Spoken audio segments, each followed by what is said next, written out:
Welcome back to PNG Pulse, your go-to source for the latest news and updates in Papua New Guinea. In today's news, we take a closer look at the Papua New Guinea Parliament, which is set to reconvene on April 8, 2025, following a Supreme Court ruling that declared the Private Business Committee's rejection of the vote of no confidence motion unconstitutional.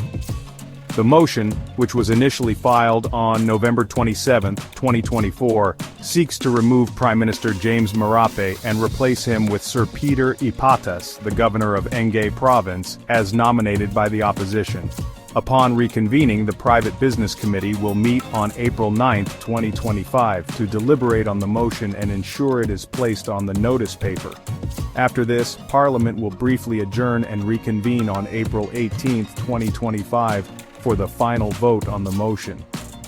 This process allows lawmakers to debate the motion and ultimately decide whether to retain Marape or appoint Ipatas as the new Prime Minister. However, it's important to note that new alternatives could emerge during this time. Political negotiations and coalition-building efforts are ongoing, and it's possible that other candidates could be nominated or presented as alternatives before the final vote. As we approach the voting date, the political landscape remains fluid, and the decision will depend on how lawmakers align themselves in the coming weeks. So, with growing dissatisfaction over Prime Minister Marape's leadership, many are asking, who will be the next Prime Minister of Papua New Guinea? Let's take a deep dive into the top candidates vying for the nation's leadership, breaking down their strengths and weaknesses. With PNG's political landscape in flux, these are the individuals who may hold the key to PNG's future. Candidate 1, Peter Ipatas, the Governor of Enga Province, has some notable strengths and weaknesses. Strengths: he has strong regional influence, particularly from the Hela Open political alliance. His development track record is solid, with a focus on education, healthcare, and grassroots development. Additionally, he has a solid track record of uniting MPs from the Highlands region and maintaining cross-party alliances.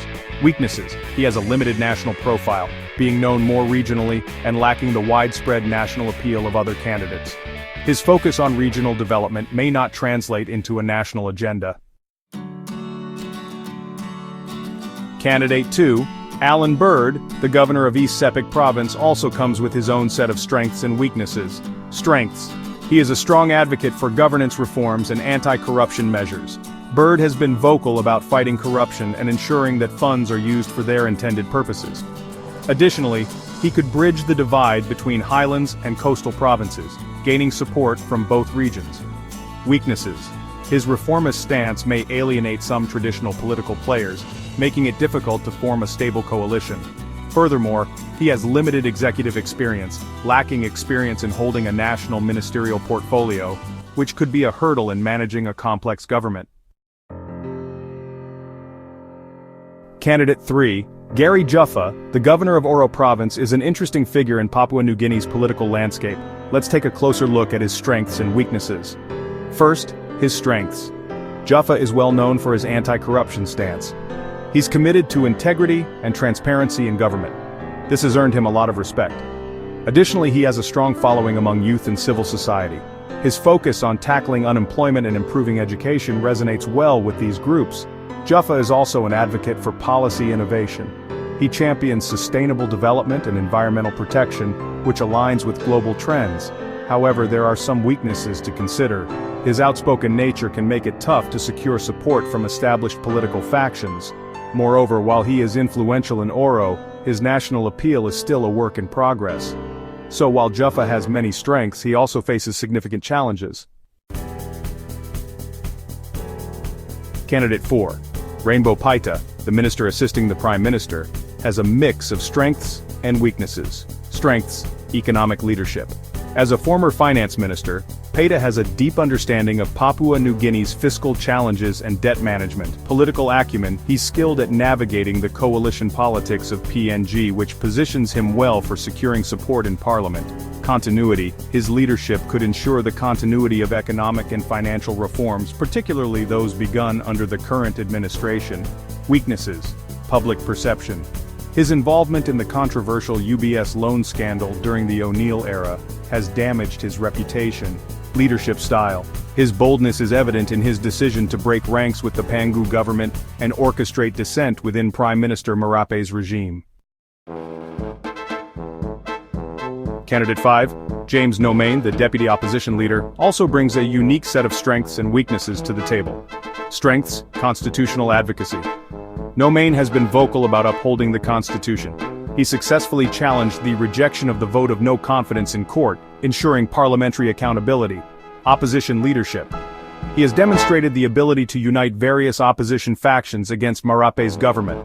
Policy focus: Nomane advocates for economic reform, better governance, and addressing the country's systemic challenges. Weaknesses: limited executive experience. Unlike other candidates, Nomane has never held an executive position in government, which limits his ability to manage national policies. Coalition dynamics. Given the fragmented nature of PNG politics, his ability to secure a majority in parliament remains uncertain. Candidate 6. Peter O'Neill, the former Prime Minister, is another key figure to consider. Strengths: experience. O'Neill's tenure as Prime Minister from 2011 to 2019 gave him vast experience in governance and coalition building. Economic management.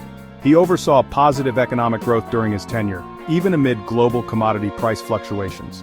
Political network: O'Neill retained significant influence within his party, the People's National Congress, and across broader political circles. Weaknesses: corruption allegations.